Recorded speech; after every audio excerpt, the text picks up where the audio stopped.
Hello mga sisi mga tol, so welcome back muli sa aming channel. Siyempre sa pangalan ng aking kapartner na si Tol Ace, kami po muli ang Just Louie Ace.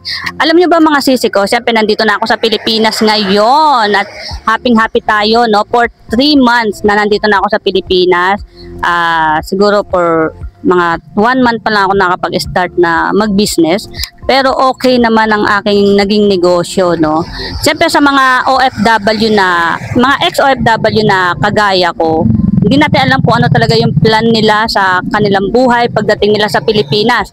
Pero ako mga sisi ko, dahil nung nasa Cyprus pa lang ako, talagang nagtitinda na talaga ako ng mga ukay-ukay. Nandito ako sa labasan namin mga sisi ko, dahil libre lang naman yung pagpwesto rito, hanggang 7 to 10 lang naman ako mga sisi ko, at saka mga sisi ko no, kahit papaano nakakabenta ka naman kaysa naman humilata ka lang sa loob ng bahay. Pagdating dito sa Pilipinas is talagang mauubusan at mauubusan talaga kayo ng pera. Kaya kung ako sa inyo, hanggat nandiyan kayo sa abroad mga sisi ko, magsimula na kayo or magplan kayo ng magiging negosyo nyo. Ayan, at totoo lang maingay yung paligid dahil napakaraming mga nagdadaan ng mga tricycle. Buti na lang dito sa Pilipinas mismo ako nakabili ng ating microphone na noise reduction. Ayan, kasi nga nung nasa Cyprus ako, hindi ko talaga mahanap yung ganitong klaseng microphone. Okay, so hindi na pala ako kumuha ng pwesto dahil nga napakamahal ng mga pwesto rito. Almost inaabot ng isang buwan, 7,000, 5,000, isang pa nga is 60,000. Ganyan po ang mga rent ng pwesto rito. Kaya ako naman, di naman po ako kumuha ng pwesto. Dito lang po talaga ako sa labasan. At okay naman po dito sa labasan mga sisi ko dahil marami rin po ako nakikita mga dati mga kakilala. Ayan, at masaya naman dito sa labasan kahit papaano. Meron ka naman nakakatsikahan.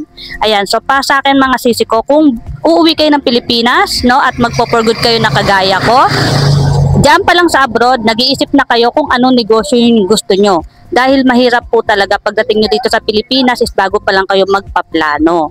Ako po kasi is nakaplano talaga na ukay-ukay business po talaga ang gusto ko. Dahil hindi naman po talaga ako maalam sa pagluluto, di ba? So, itong pag-uukay ay napakadali lang, ilalatag mo lang kasi item na siya eh. Mamumuhunan ka na lang talaga. Okay mga sisi ko, ipapakita ko sa inyo yung lugar namin dito. Okay mga sisi ko, ito nga pala yung lugar namin dito sa San Vicente, Camarin, Caloocan. Ayan. Ito po yung lugar namin. At tignan mo naman, dito po kami napwesto. Ayan, sa gilid lamang po ng kalsada.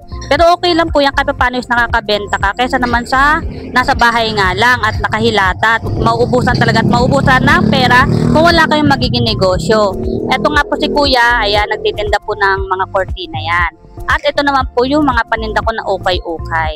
Ayan, mga sisi ko, kahit paano is nakakabenta tayo sa mga ukay-ukay natin. For 3 hours lang po na pagbebenta ko kahit paano, meron naman po. Kesa naman nakatenga lang sa bahay yung mga item natin. At hindi lamang po yan mga sisi ko, ino-online business ko rin po yan para kahit paano is makakabenta tayo. Nasa social media na rin po ang pagbebenta ng mga items or pagbebenta ng inyong mga produkto. Kaya huwag kayong mahiya na mag-live selling mga sisi ko dahil napakarami po talaga ang kumikita sa pagla-live selling. Ito naman po yung Japan surplus. Ayan. Kahit pa paano mga sisi ko, kung madiskarte lamang po tayo dito sa Pilipinas, is mabubuhay po talaga tayo. Kesa naman sa napakatagal natin sa abroad, halos yung pera natin na ipapadala. So tayo mga OFW is talaga namang nauubusan. So para sa akin, mag-ipon lamang kayo, mag-ipon kayo ng puhunan at makakauwi rin kayo mga sisi ko.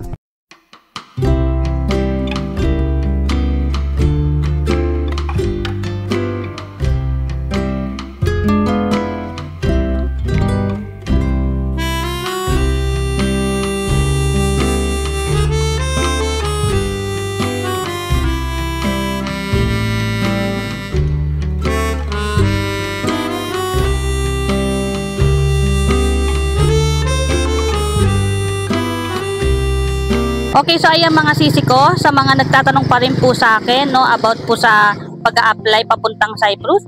Meron po tayong mga legit na agency at mag-scroll lang po kayo sa mga videos natin dahil nandito na po ako sa bansang Pilipinas. Kaya masyado na po ako nagpo-focus sa aking negosyo mga sisi ko.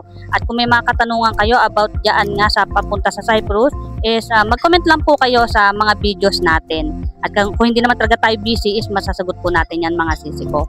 Okay, gaya na sinabi ko, mag-iipon tayo bilang mga OFW, mag-iipon at wag panay padala sa ating pamilya. Magtira din kayo ng para sa inyo at mag-isip kung ano yung magiging negosyo nyo pag uwi nyo sa Pilipinas mga sisi ko. Para pagdating nyo dito is hindi po kayo mahihirapan pinansyal. Ayan mga sisi ko, maraming pong salamat. Kung nagustuhan nyo ang ating video mga sisi ko, siyempre don't forget to subscribe at siyempre click nyo rin ang bell button para palagi po kayo ma-update sa mga next na video ng Just Louie Ace. So see you again on the next vlog. Bye-bye!